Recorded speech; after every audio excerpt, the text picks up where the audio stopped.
आकाशवाणी भोपाल से प्रस्तुत हैं प्रादेशिक समाचार।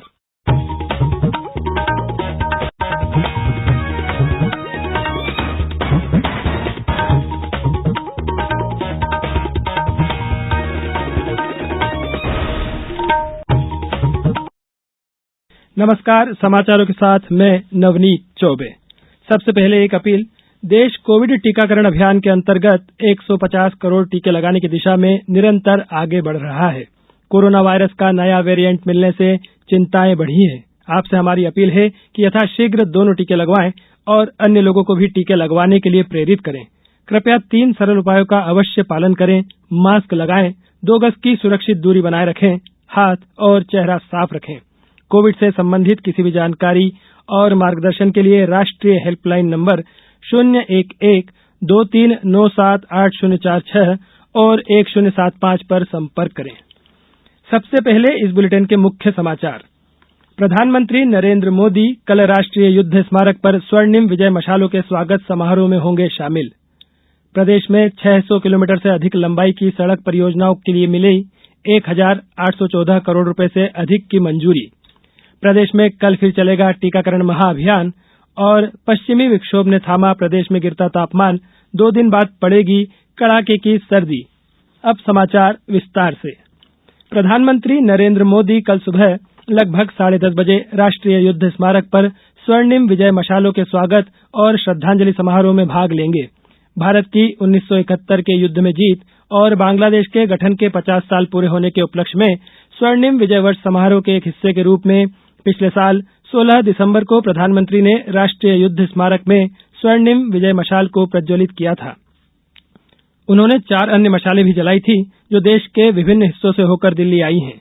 श्रद्धांजलि समारोह के दौरान इन चारों मशालों की ज्योति का राष्ट्रीय युद्ध स्मारक पर मूल स्थायी मशाल के साथ विलय किया जाएगा। केंद्रीय सड़क परिवहन और राजमार्ग मंत्रालय ने मध्य प्रदेश में central road and infrastructure fund CRIF के तहत 600 किलोमीटर से अधिक लंबाई की 23 सड़क परियोजनाओं के लिए 1,814 करोड़ रुपए से अधिक के बजट परिव्यय को मंजूरी दी है। इसमें बैरागढ़ में बनने वाला 2.5 किलोमीटर से ज्यादा लंबा एलिवेटेड कॉरिडोर भी शामिल है। यह जानकारी केंद्रीय सड़क परिवहन और राजमार्ग मंत्री नितिन गडकरी ने एक ट्वीट में दी। इस स्वीकृति के लिए मुख्यमंत्री शिवराज सिंह चौहान ने प्रधानमंत्री और श्री गडकरी का आभार व्यक्त किया है।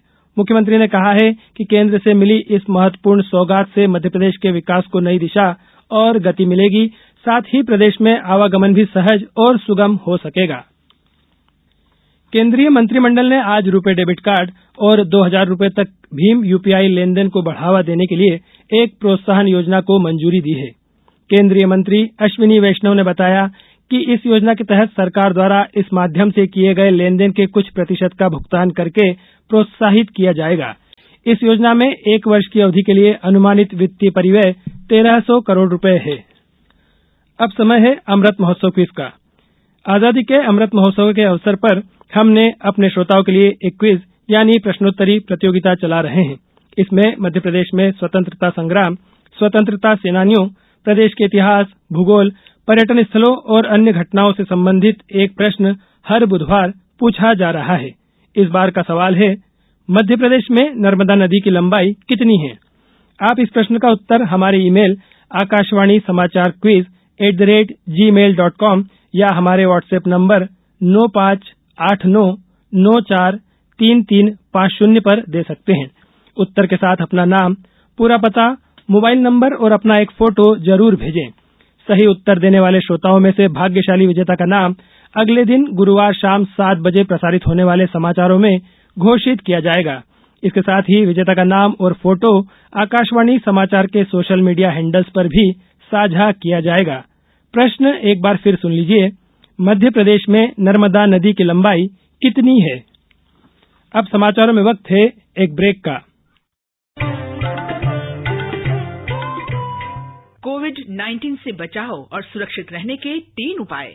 मास्क लगाएं, 2 गज दूरी है जरूरी, सुरक्षित दूरी रखें, हाथ और मुंह साफ रखें।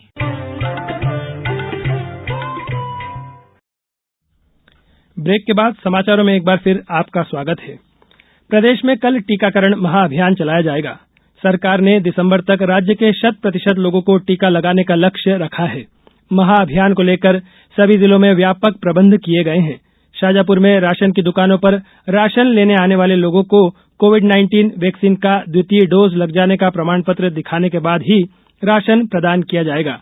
जबलपुर में कलेक्टर ने निर्देश दिए हैं कि टीके की दूसरी डोज से कोई भी पात्र व्यक्ति वंचित न रहे। गुना में विभिन्न स्थानों पर कोविड टीकाकरण कार्य किया जाएगा। सतना जिले के अमरपाटन में राज्य मंत्री रामखेलावन पटेल ने जन सुनवाई के दौरान आई महिला को टीका लगवाया। शहडोल जिले में लगभग 88% पात्र लोगों को वैक्सीन की दोनों डोज लगाई जा चुकी है। पब्लिक फाइनेंस मैनेजमेंट सिस्टम और रीजनल आउटरीच ब्यूरो भोपाल द्वारा 17 दिसंबर को प्रशासन अकादमी में PFMS विषय पर एक कार्यशाला और प्रदर्शनी का आयोजन किया जा रहा है। कार्यक्रम का शुभारंभ PFMS की अतिरिक्त महालेखा नियंत्रक श्रीमती सोनाली सिंह करेगी। इस कार्यक्रम में गीत एवं नाटक प्रभाग के कलाकारों द्वारा गीत संगीत के रंगारंग कार्यक्रम भी प्रस्तुत किए जाएंगे। पश्चिमी विक्षोभ के आंशिक असर से प्रदेश में गिरता तापमान थम गया है। हवा भी कभी उत्तर पूर्वी तो कभी उत्तर पश्चिमी चल रही है। मौसम विभाग के मुताबिक पश्चिमी विक्षोभ के असर से अभी 2 दिनों तक न्यूनतम तापमान 11-12 डिग्री के आसपास बना रहेगा। इसके बाद तापमान में फिर गिरावट आ सकती है। प्रदेश में सुबह और शाम के समय ठिठुरन का एहसास हो रहा है, पर 2 दिन बाद कड़ाके की ठंड पड़ सकती है। अब कुछ समाचार संक्षेप में। राज्य निर्वाचन आयोग द्वारा पंचायतों के आम निर्वाचन के पर्यवेक्षण के लिए प्रेक्षकों को नियुक्त किया गया है।